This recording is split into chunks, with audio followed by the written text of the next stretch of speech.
우리가 새벽은 우리 교회가 참 짧게 예배하는 건 아닌데도 은혜가 풍성해서 항상 좀 촉박하게 우리가 말씀 듣고 그러는데, 이제 이어서 이 말씀을 좀 들으면서 우리가 또 말씀 붙잡고 기도하려고 하는데요. 그러니까 좀 더 이제 자세하게 3장 1절을 보면은 이 3장 1절이 그냥 1절만 있는 게 아니라 여기가 그러므로로 시작을 하잖아요. 그러니까 2장부터 이어서 이제 4장으로 이렇게 지나가는 그 문맥 속에 있습니다.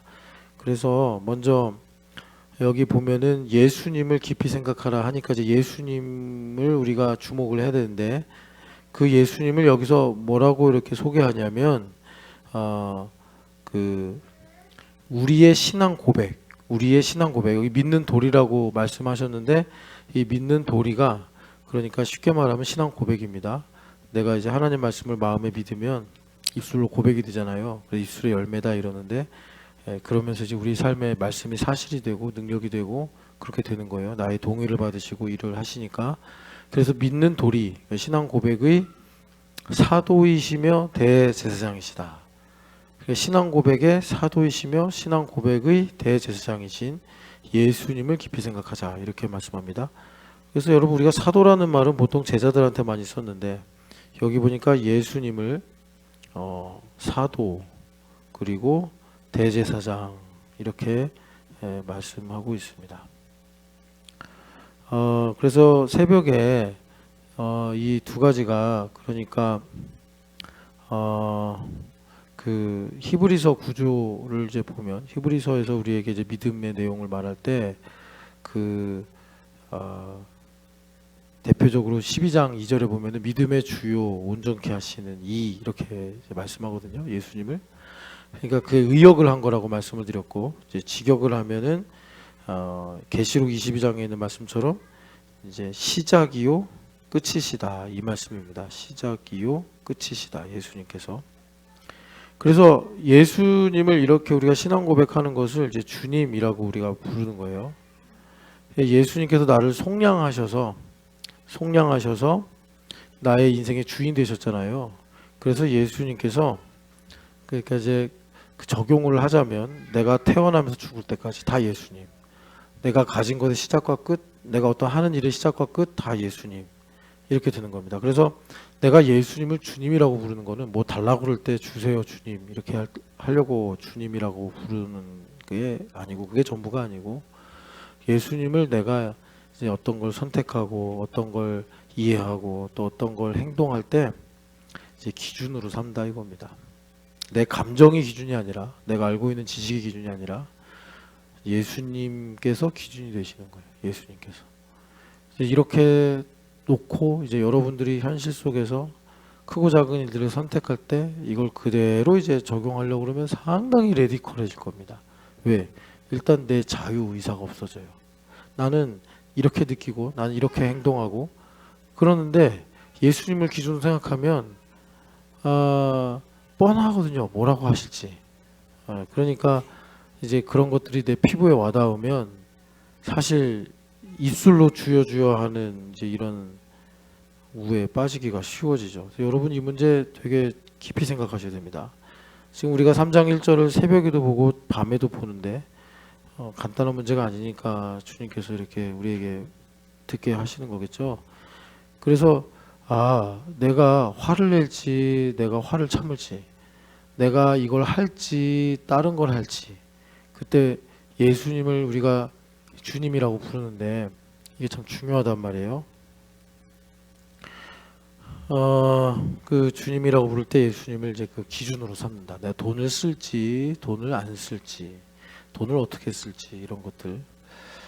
그래서 예수님께서 나의 시작과 끝이 되사, 이제 이렇게 되면 우리가 뭐라 그러죠? 예수님을 나의 전부, 이렇게 말하는 거예요. 전부. 이래야지 구원이 나의 삶에 적용되고 또 우리가 구원받은 백성으로 사는 거예요. 이게 안 되면은 이제 껍데기만 교회 다니는 거예요.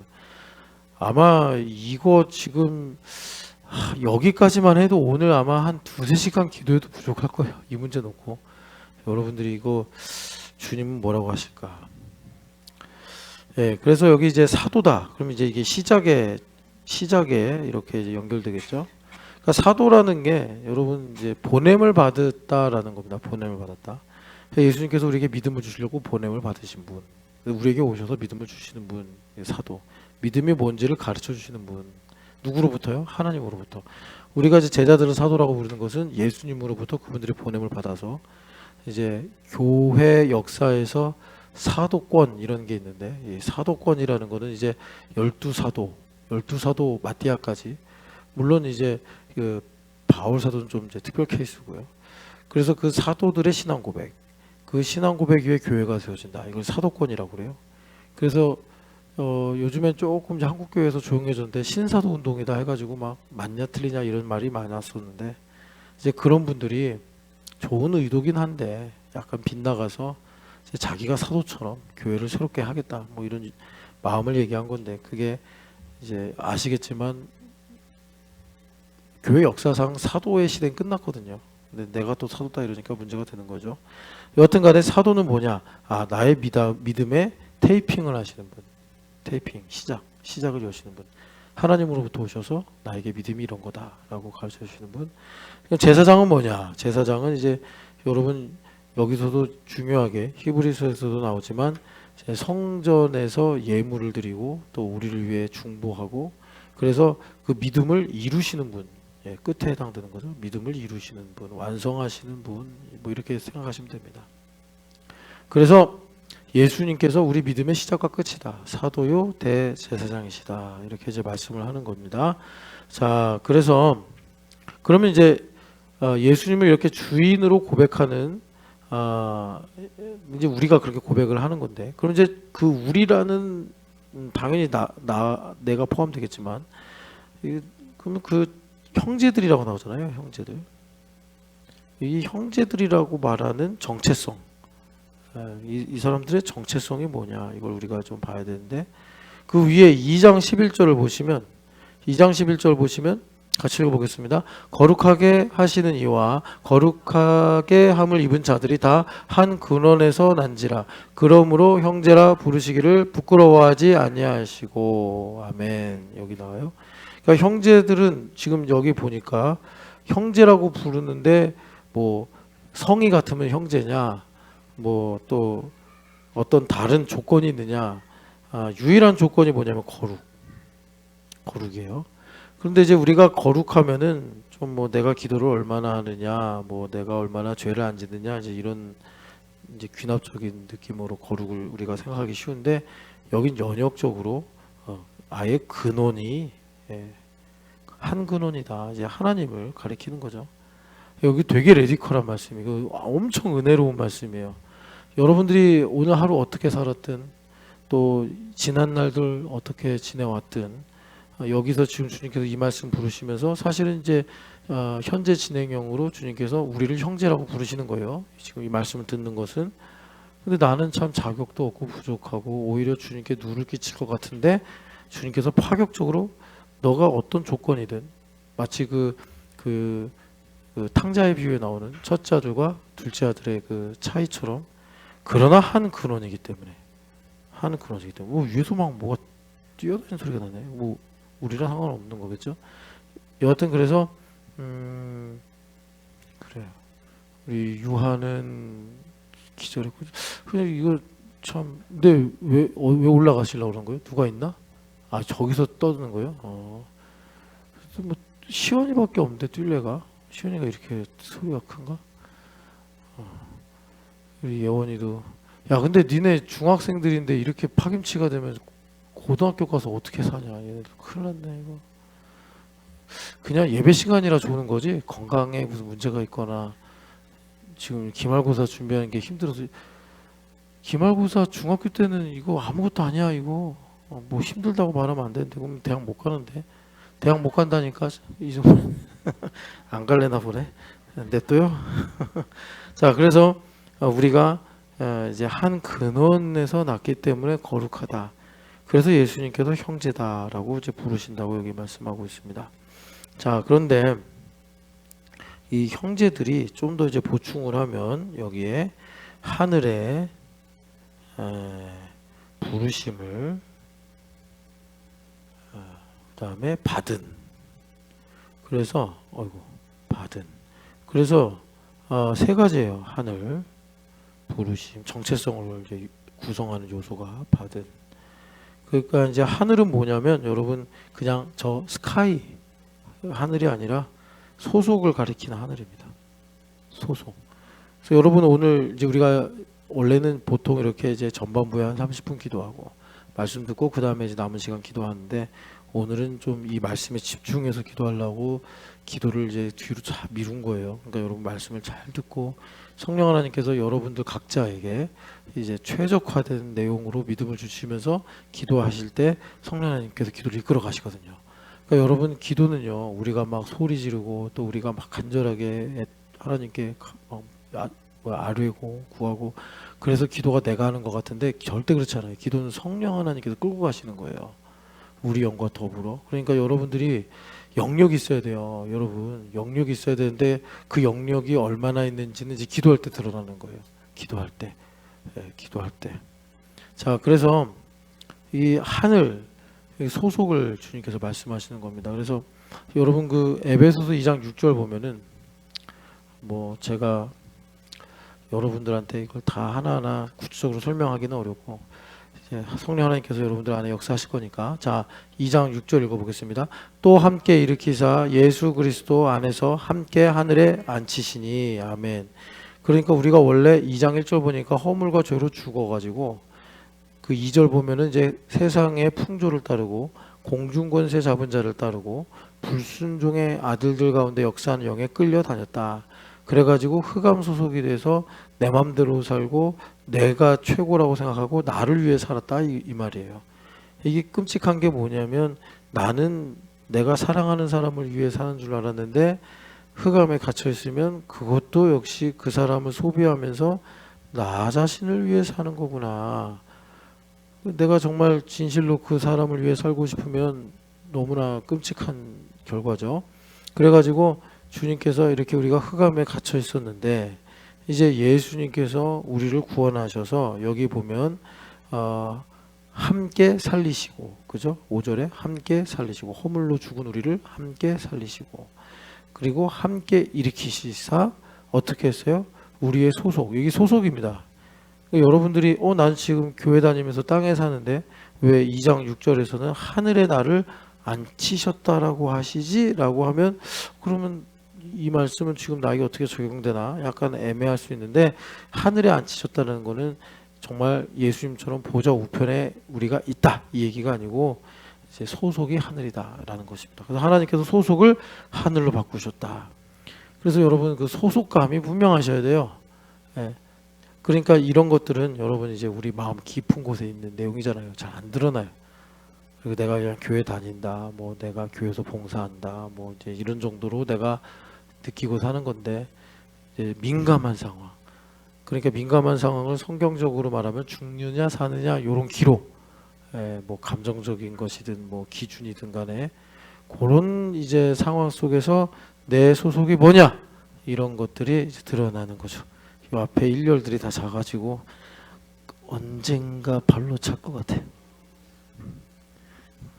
편하게 자라고. 그래 자 괜찮아. 아이고 참 자라고 하는 것도 바른 건지 모르겠다. 자 여하튼 그래서 여러분 소속 내가 어디 소속이냐. 내가 예민해질 때 내가 중요한 사안에 있을 때 어떤 태도나 어떤 말을 하느냐. 그때 이제 나의 소속이 드러나는 겁니다. 소속이. 그런데 주님께서 거룩한 형제들아 아까 전에 그렇게 부르시는데 그럴 때 그 거룩한 형제들의 정체성이 뭐냐? 소속이 하늘. 그러니까 여러분 이런 일도 있어요.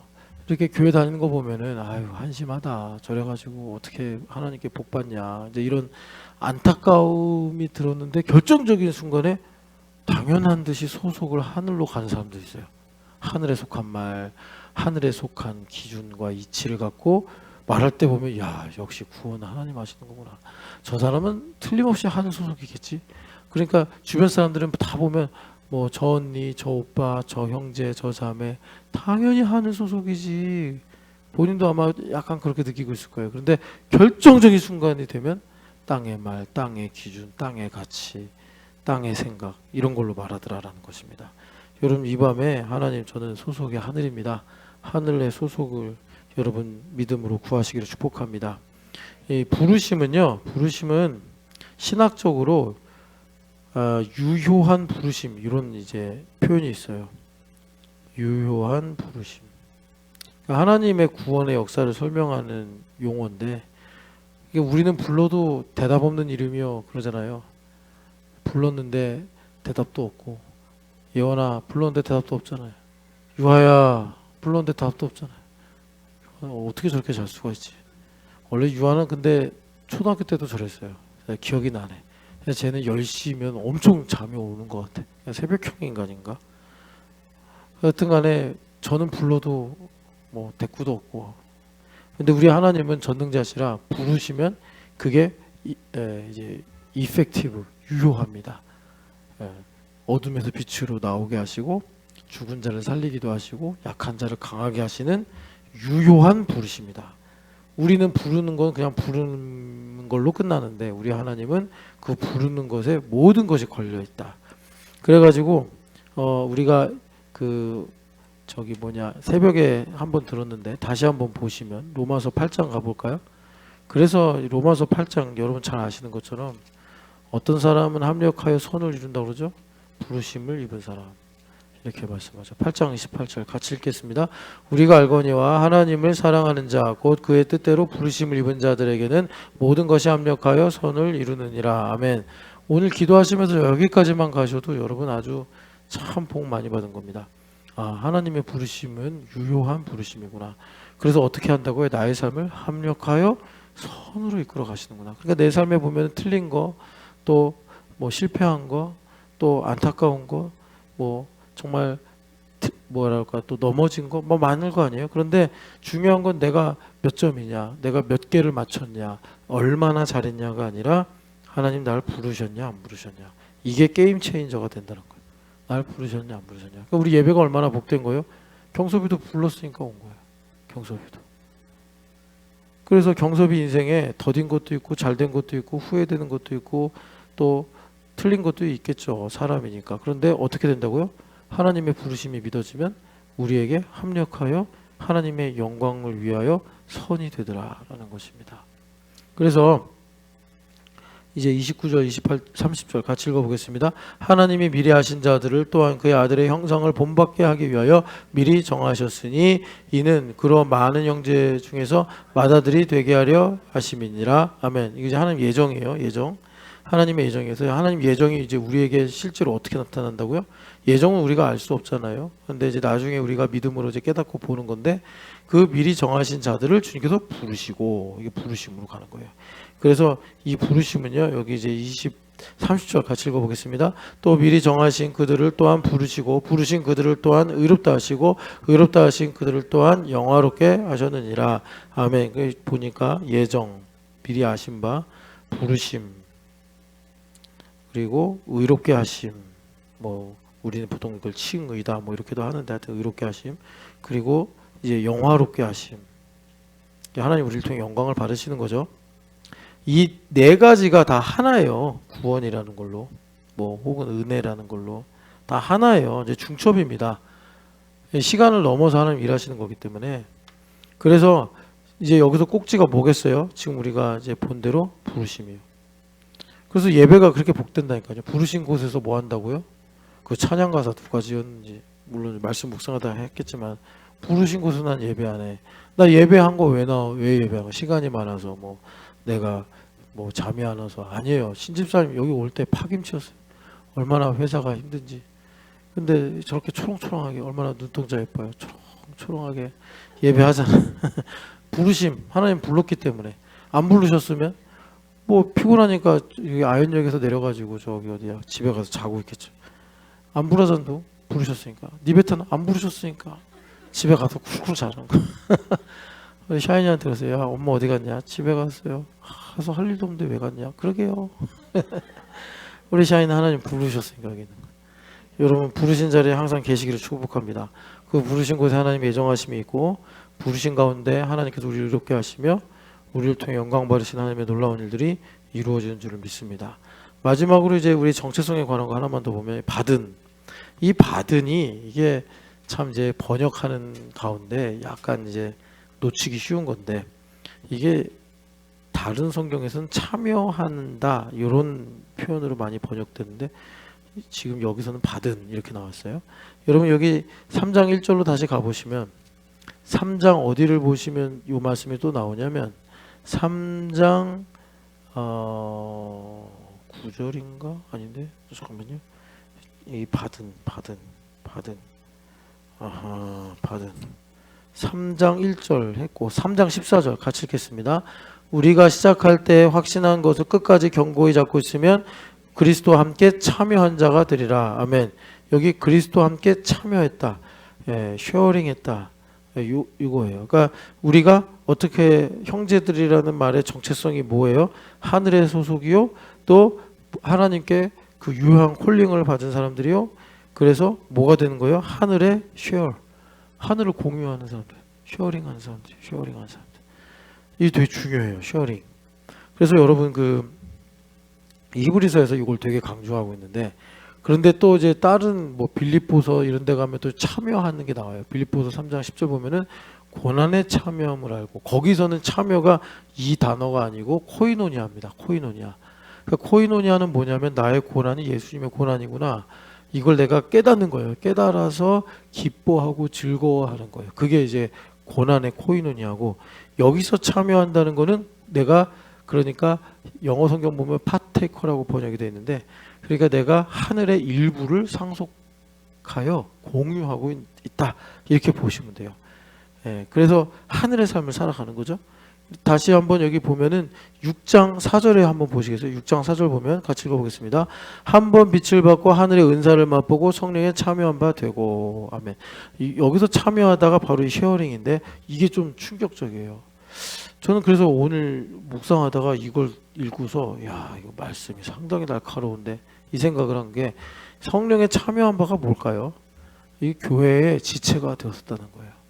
여러분 우리 신촌연합교회는 교회됨의 복음을 전하기 때문에 이 교회됨의 복음이라는 게 이제 여러 말로도 설명이 되겠지만 교회만 다녀도 구원받는다. 이게 교회됨의 진리거든요. 뭐 정신없어도 막 어제까지 술 마시고 막 이랬어도 교회 와서 밥 먹고 사람들하고 교제하고 이러면 구원받는다. 저는 그렇게 교회됨의 복음이 그렇다고 봐요. 그런데 물론 이제 그건 단면을 말한 거고, 그 사람이 1년, 뭐 5년, 10년 다니면 열매가 있어야겠죠. 그런데 여기 성령에 참여한다는 게 뭐냐면, 그러니까 여러분 그 고린도전서 12장 보면 바울 사도가 우리가 성령, 한 성령을 마셔서 지체가 되지 않았냐 이런 말을 해요.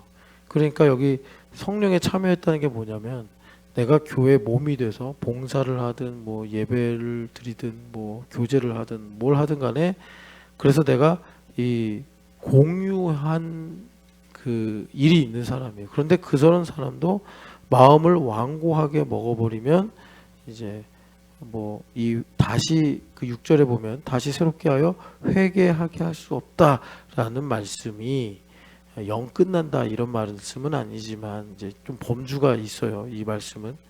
그러니까 우리가 한 가지 알아야 될 건 뭐냐면, 이제 긴장이 좀 높아지죠. 제가 이렇게 설교를 하고 이것도 성령에 참여하는 거죠. 저도 여러분들의 몸의 여러분들과 지체가 돼서 예수님의 몸의 일부가 돼서 설교를 하는 거니까. 그럼에도 불구하고 제가 인생을 살다 마음이 완고해져서 회개도 안 하고 남을 비방하고 하나님 말씀에 순종하지 않으면 이제 회개하게 할 수 없나니 하면서 이제 이 구원에 대한 이 문제를 주님께서 우리에게 가르쳐 주시는 것입니다. 그래서 여기서는 이제 성령에 참여한 바라고 하셨고, 하나만 더 보면 12장 8절 말씀. 12장 8절 말씀 보면은 조금 이게 깊이가 있어요. 그러니까 여러분 밤에 약간 졸리지더라도 좀 정신 차리고 들으시면 좋겠어요. 12장 8절. 징계는 다 받는 것이거늘 너희에게 없으면 사생자요 친아들이 아니니라. 아멘. 여기 보면은 징계가 이제 제자도입니다. 제자도. 그렇게 보시면 돼요. 그러니까 제자도는 예수님을 믿는 사람들이면 다 가는 길인데, 그런데 이 제자도가 없으면, 그래서 다른 말로 말하면 성찰이 없으면 너희는 사생자요 친아들이 아니니라 할 때 여기 없으면에 사실 이 단어가 들어가거든요. 받은. 그러니까 공유가 안 되면 그러니까 제자도라는 게 이제 그런 걸 우리에게 말씀하고 있다는 것입니다. 그래서 여러분 우리가 이제 다시 정리하면 바울 사도가 형제들이여라고 말하는데 바울 사도가 아니죠. 히브리 기자가 형제들이여라고 말하는데 이 형제들 거룩한 형제들이에요. 이 거룩한 형제들의 정체성이 하늘에 속해 있다. 하늘에 속해 있다. 그리고 부르신 자리에 있다. 그리고 하늘의 상속을 공유하고 있다. 그래서 공유하는 내용들을 주님께서 그러니까 이제 여기도 보니까 우리의 인생을 제자도로 보면은 어떤 여러 가지 실패나 고통이나 또 뭐 아픔이나 이런 모든 것들이 다 사실은 아버지가 아들을 잘 되라고 초달하는 이제 제자도 이제 이런 겁니다. 그래서 아까 전에 그러니까 아까 우리가 읽었던 히브리서 6장 4절 성령에 참여해서 공유를 했었는데 그 사람이 완고한 마음을 먹으면 회개하게 할 수 없다. 이 말씀은 이제 뭐냐면 우리가 이렇게 하늘 나라를 공유한 사람으로 살아갈 때 마음이 완고해지는 이 문제에 대해서 우리가 가볍게 생각하면 안 된다. 이제 이런 긴장을 주님께서 우리에게 말씀하시는 거예요.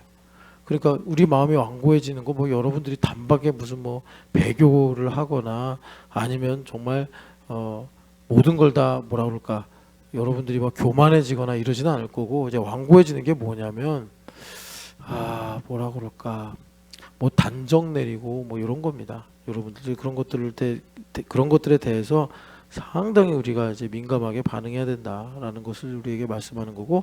자, 그래서 이제 다시 3장 1절로 가면은 이제 오늘 우리 기도 제목인데 예수 그리스도를 깊이 생각해라. 예수님을 깊이 생각해라. 그러니까 나의 모든 인생의 시간과 일들을 텍스트로 볼 때 그 텍스트를 무엇으로 읽는 거죠? 예수님으로 읽는 것. 이것이 예수님을 깊이 생각하는 거예요. 그러니까 내가 깊이 생각해서 나의 인생에서 예수님을 봐라. 내가 가난한 것도 예수님의 가난, 내가 부요한 것도 예수님의 부요함, 예수님으로 봐라. 이렇게 말씀합니다. 그래서 이걸 우리가 좀 더 묵상하려면 시편 40편으로 가보세요. 시편 40편 보면 이 말씀을 예수님도 복음서에서 인용하셨는데 우리가 예수님을 믿으니까 나에게도 당연히 적용되는 말씀이겠죠. 그래서 40편 7절 8절 같이 읽겠습니다. 그때 내가 말하기를 내가 왔나이다 나를 가리켜 기록한 것이 두루마리 책에 있나이다. 아멘. 여기까지만 일단 보면 그러니까 지금 7절에 보니까 나를 가리켜 기록한 것이 두루마리 책, 성경 말씀이죠. 이 성경 말씀에 내 인생이 있다는 거예요.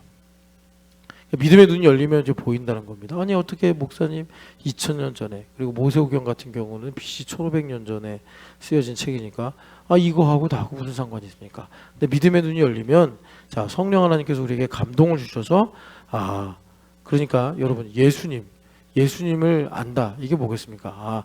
예수님의 모든 인생이 말씀이 이루어진 거구나. 말씀이 이루어진 거구나. 그래서 내가 예수님을 믿고 살면 나의 인생의 모든 것이 행복이든 불행이든 생이든 사든 간에 모든 것이 다 말씀이 성취된 거구나. 말씀대로 되는구나. 그래서 부활신앙이 뭐라고요? 성경대로 나의 인생을 보는 게 부활신앙이다. 이렇게 말씀해요. 자, 그래 이런 사람 성경 말씀이 성취되는 거구나. 그래서 이런 사람을 이제 인크라이스트 이렇게 부르는 거예요. 자, 그래서 8절을 보면 같이 읽어보겠습니다. 나의 하나님이여 내가 주의 뜻 행하기를 즐기오니 주의 법이 나의 심중에 있나이다 하였더라이다. 아멘. 여기서 중요한 게 자, 내가 이제 이런 사람은 1번 주의 뜻을 행하기를 즐깁니다. 이래요. 즐거워한다, 기뻐한다 이거죠. 주의 뜻 행하기를 기뻐한다. 이거 잘 보셔야 됩니다. 이거 정말 여러분 제가 신촌여학교 우리 같이 이제 개척할 때 기도 제목이 뭐였냐면 하나님 제가 다른 건 모르겠고 우리 성도들 천국 가게 해주세요. 네, 그거 하나 놓고 이제 우리가 기도 교회를 세우게 하신 건데 그러니까 이거 주의 뜻이요. 여러분 우리 시대가 우리 자크헬룰 그 책도 봤지만 어떤 시대냐면 내가 좋아하는 걸 주의 뜻이라고 생각하기가 참 쉬운 시대예요. 지가 좋으면서 하나님 뜻이래요. 그런 사람들은 자 이런 거예요. 자기가 좋아하는 대로 안 됐을 경우를 보면 딱 나와요. 여러분들 이제 뭐 저에 대해서 이만저만 아시겠지만 이 부분 하나님께서 가르치시려고 저 5번 20일 금식기도 5년 했어요. 그래가지고 여러분은 뭐 이게 이런 얘기하면 좀 기록이 안 됐으면 좋겠는데 하여튼간에 뭐 제가 금식기도를 그만한 건 의사 선생님이 그만하라고 해서 안 한 겁니다. 제가 싫어서 안 한 건 아니고. 근데 그 기도를 통해서 하나님 가르쳐 주신 것이 이 부분에 해당되는데, 사람들이요 자기가 좋아하는 걸 하면은 하나님 뜻이라고 생각하기가 참 쉬워요. 그런데 정말 그게 하나님 뜻이면 자기가 좋아하는 대로 안 돼도 감사해야 되고 기뻐해야 되고 사랑해야 되고 충성해야 돼. 그러니까 여러분들이 어떤 것이 나의 호불호랑 딱 맞아가지고 야 내가 정말 하고 싶었던 건데 하나님께서 섭리하셔서 그대로 인도하셨어. 그러면 여러분들이 반드시 하나 기억해야 될 게 이거를 가져가셔도 하나님은 선하시고 자비로우시구나라는 것을 여러분들이 마음에 이게 믿음으로 고백할 수 있어야 돼요. 그래서 주의 뜻을 행하기를 기뻐한다는 것은 여러분 당연히 이제 순종이겠죠. 당연히 순종인데 이 순종이 그러니까 이런 거예요. 내가 원하는 건 다 순종한다니까요. 내가 좋아하는 건 다 순종하고 내가 이제 뭐 예를 들어서 이런 것까지 내가 원하는 걸 해주시겠대. 그러면 그걸 전제로 다 순종해. 그거 이 시대는 여러분 그 약발 안 서요. 그거 약발 안 서고 그러니까 엄밀히 말하면 순종은 이제 하나님의 뜻에 순종해야 되잖아요. 근데 여러분 성경 좀 깊이 보시면 하나님 뜻 우리가 알 수 있어요, 없어요? 모르죠. 욥기 제대로 보면 우리는 하나님의 뜻을 알 수 없구나. 하나님 뜻을 알아도 행할 능력이 없는 게 로마서에 다 증명이 돼 있어요. 그러니까 우리는 순종을 원래 못해요. 못하는데 순종하게 만들어버린 게 뭐냐면 순종의 대명사 하나님의 어린 양이신 예수님하고 그냥 하나가 되게 만들어버리신 거예요.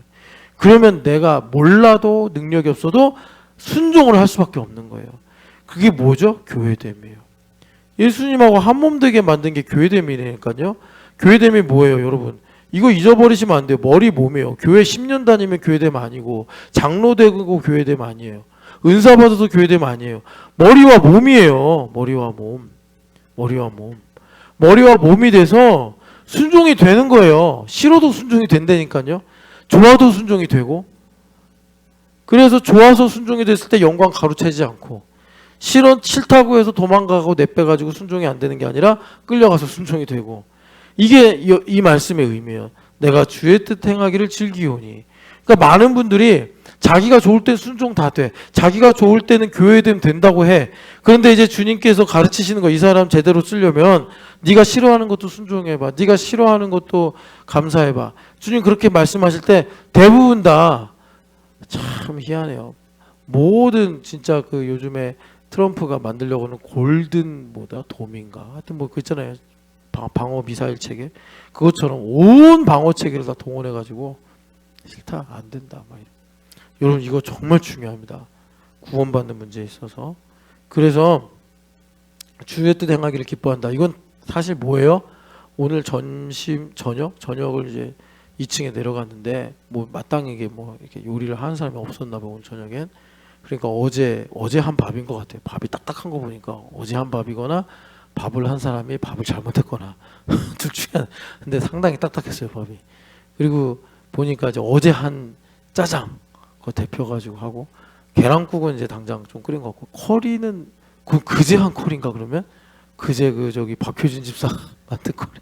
그러니까 그제 어제 한 거 다 동원해서 이렇게 놓은 거예요. 그럴 땐 제가 먹어야 돼요.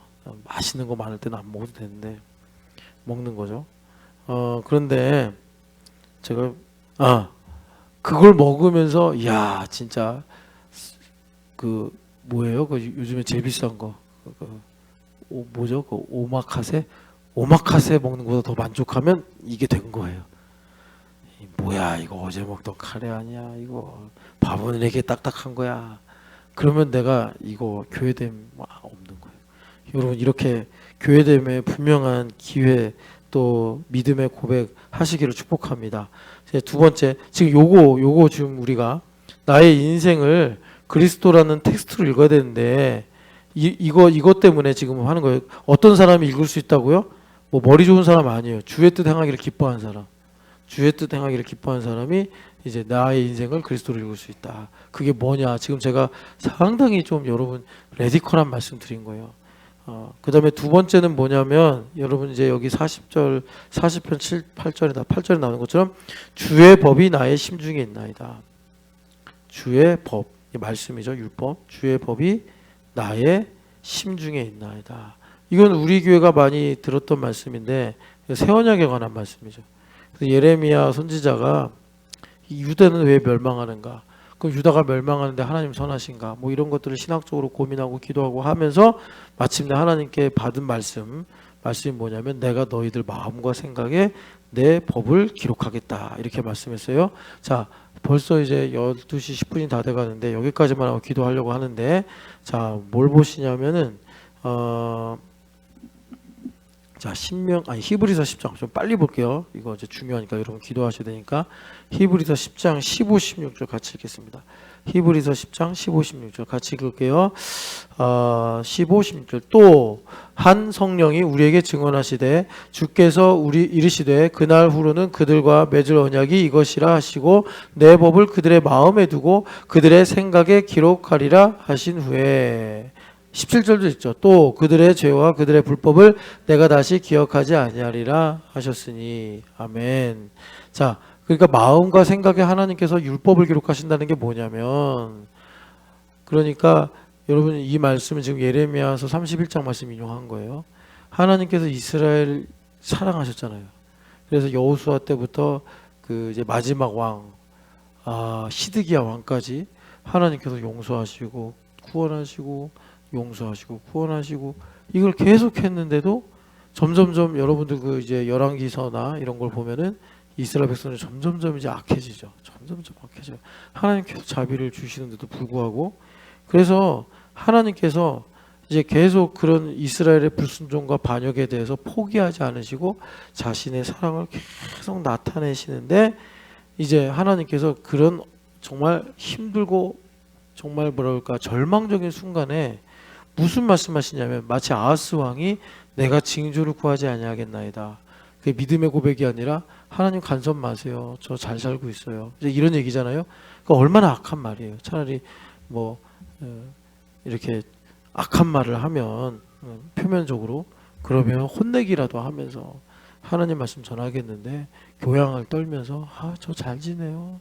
저 하나님 은혜 가운데 있어요. 이러니까 말씀이 들어가지 않는 거예요. 그럴 때 하나님께서 포기하지 않으시고 내가 친히 너희에게 징조를 보여주리니 여자가 처녀가 잉태하여 아들을 낳을 것이요 그 이름을 임마누엘 하리라.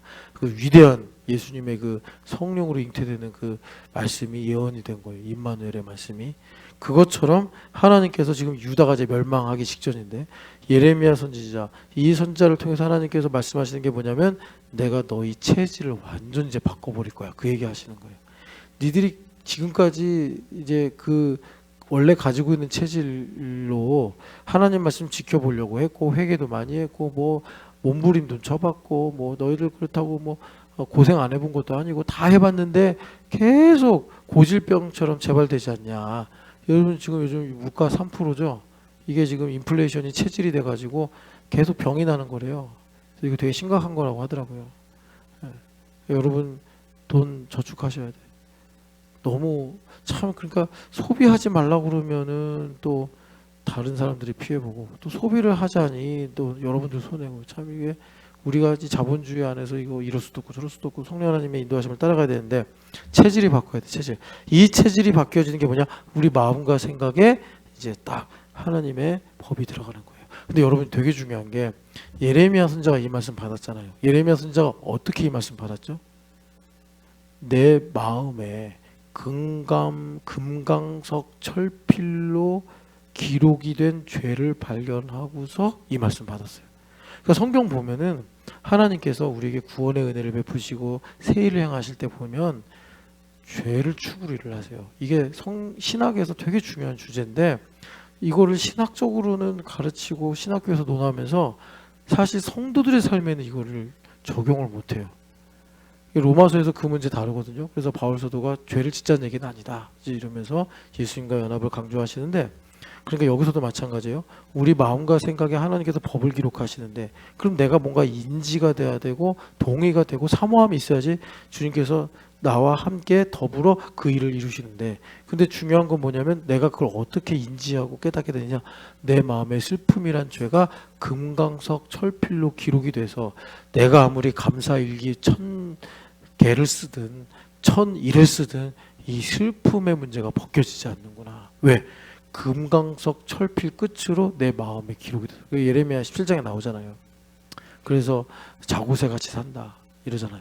자기가 낳지도 않는 알을 자기가 품으면서 나중에는 이제 공고한 상태로 머물게 된다 이러잖아요. 그거를 깨닫고 하나님 앞에 이제 SOS 나를 구원하소서 할 때 하나님께서 이제 그러면 그 자리에다가 내가 내 법을 기록해 줄게 해서 우리의 체질이 바뀌는 거예요. 자, 그러면 여기서 중요한 거예요. 내 마음과 생각에 하나님께서 이제 그 하나님의 법을 기록하겠대요. 하나님께서. 그래서 여러분 이런 거예요. 내가 가난해. 발버둥 쳐도 난 가난해서 벗어날 수가 없어. 정말 성경 말씀대로 이 지독한 가난의 저주가 정말 4대까지도 갈 수 있어요. 성경에 보면 이제 이 저주가 4대까지 간다 뭐 이런 말씀 있지 않습니까? 저주가 얼마나 살벌한 건지를 주님 말씀하시는 거예요. 정말 가게 흐르는 저주 같다 이런 얘기 아닙니다.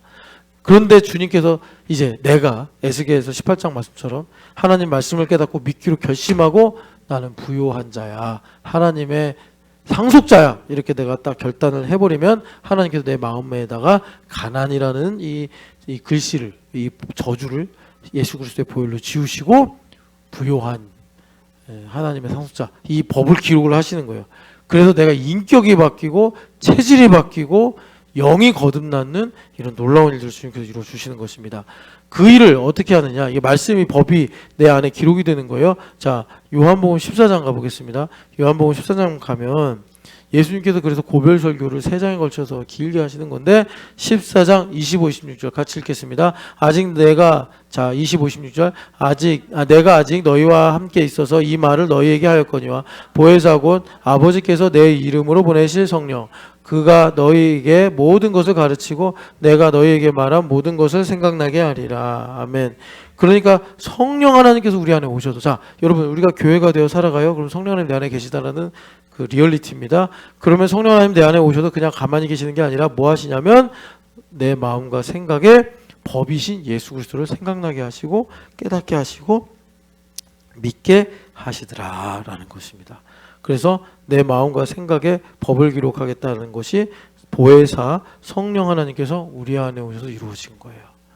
그래서 성령 하나님께서 이 법을 기록하시면 내가 그러니까 이제 그 하나님의 법으로 움직이게 되는 건데, 자 그래서 여러분 그 마태복음 3장 11절 같이 읽어보겠습니다. 마태복음 3장 11절 보면은 세례요한 선생님의 미션이 예수님을 증언하는 거잖아요. 예수님은 어떤 분이냐?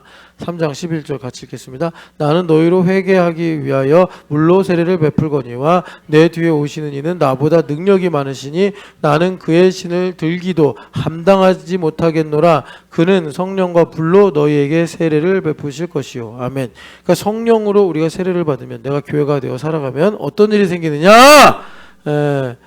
불로 세례를, 이거 이제 불도 제가 좀 말할 게 많은데 지금은 좀 이제 생략하고 내 인격이 바뀐다는 거예요. 왜? 이건 불이 되게 중요한데, 여러분 그 베드로 후서 보면은 심판에 대해서 나와요. 그래서 노아의 홍수, 물심판, 그리고 나중에 예수님께서 하실 불심판을 말하는데, 물심판은 뭐냐? 정화시키는 거였단 말이에요. 때를 지우는 정화. 근데 불심판은 뭐냐면 갱신이에요. 그러니까 뭐냐? 하나님께서 하늘과 땅을 새로운 체질로 바꿔버리시는 거예요. 그래서 우리가 칼빈주의자들인데 장로교는 어떤 종말론을 갖고 있냐면 주님께서 이 문명 가운데서 죄를 쏙 빼고 그 이 문명을 계속 발전시키신다. 이제 이걸 우리가 믿고 있어요. 그러니까 안브라단이 수소 연구하잖아요. 근데 지금은 수소에 대해서 많은 비밀들을 모르고 있어요. 일부만 알고 있을 텐데 그거 갖고 논문 쓰고 실험하고 그런 거겠죠. 그런데 예수님 재림하시면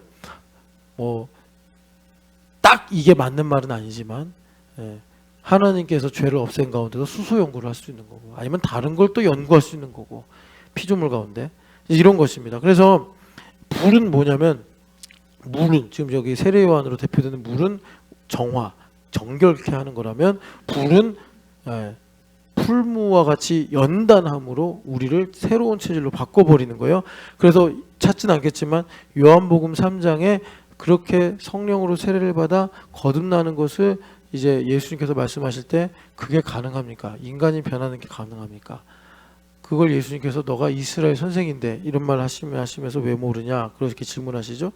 그러니까 무슨 말이냐면 예수님께서 우리에게 성령과 불로 세례를 주셔서 나의 이 뭡니까 인격과 나의 체질을 바꾸셔서 가난의 저주에서 이제 모든 것을 가진 자, 모든 사람을 부욕케 하는 하나님의 축복의 통로로 우리가 살아가게 되는 일들을 주님께서 우리에게 이루어 주신다라는 것입니다. 그래서 여러분 이 마음과 생각에 법을 기록한다라는 것은 예수님을 성령 하나님께서 증언하시는 건데 예수님이 어떤 분이시냐 한 구절만 더 찾고 이제 기도할게요. 자, 예수님은 어떤 분이시냐면 예수님이 이런 분이다. 자, 마태복음 26장을 펴겠습니다. 마태복음 26장 펴면은 예수님은 어떤 분이시냐면 여기서 이제 예수님께서 베드로에게 하시는 말씀인데 26장 54절 같이 읽겠습니다. 내가 만일 그렇게 하면 이런 일이 있으리라 한 성경이 어떻게 이루어지겠느냐 하시더라. 아멘. 여기서 여러분들이 딱 발견하는 게 예수님의 모든 초점은 성경 말씀이 응하시는 것에 맞춰져 있구나.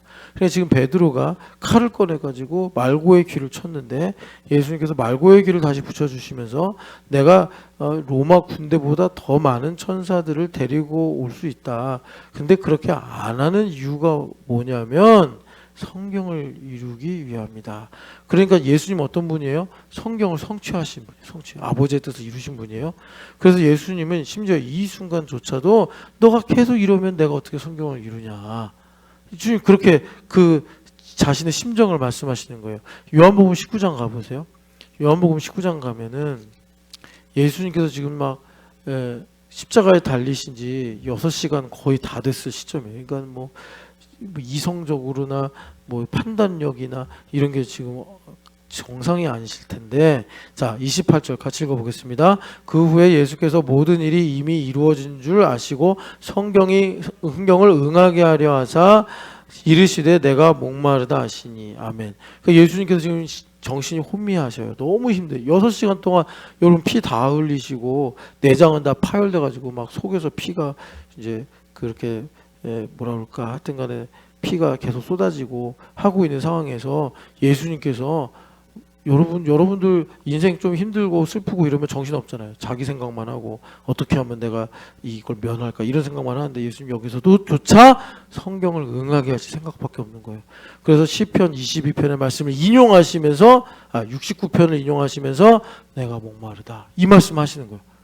그리고서 예수님께서 이것조차 하시고서 이제 그 마지막에 여러분 하시는 말씀이 뭐죠? 다 이루었다. 예수님이 이렇게 사신 거예요.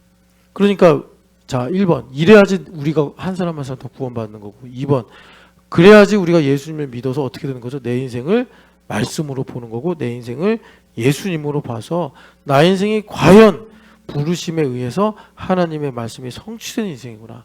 나는 그동안 내가 나빠서 악해서 부족해서 내가 뭐 세상 말로 재수가 없어서 내가 인생 망치고 뭐 힘들고 내가 슬프고 이런 줄 알았는데 이제 내가 예수님을 만나서 하나님의 부르심을 입고 살아보니 합력하여 선을 이룬다는 게 뭔가 봤더니 예수님께서 33년 이 땅에 사시면서 한 획과 한 점의 오차도 없이 말씀을 이루시며 사신 것처럼 그분을 믿음으로 나의 인생이 다 보시기에 좋았더라. 하나님의 말씀이 성취되는 거였구나. 이 놀라운 신비를 주님께서 우리로 깨닫고 알게 하신다는 겁니다. 그래서 어떻게 하라고요? 예수님을 깊이 생각하라. 주님께서 그렇게 우리에게 말씀하시는 것입니다. 자, 그래서 여러분 오늘 이 밤에 이 말씀 구합시다. 하나님 3장 1절 나에게 주시옵소서. 그래서 지금 제가 좀 여러 성경 구절 찾으면서 이 말씀을 여러분들 같이 나누었는데 기도하시면서 성령 하나님 생각나게 하시는 말씀으로 여러분 간구하시면서 하나님 나의 삶을 예수님으로 보게 하여 주시옵소서. 나로 보지 않고 예수님으로 보셔야 됩니다. 그럴 때 주님께서 우리 가운데 하늘의 상속자가 되게 하시는 예정하신 바 하나님의 뜻을 이루실 줄 믿습니다.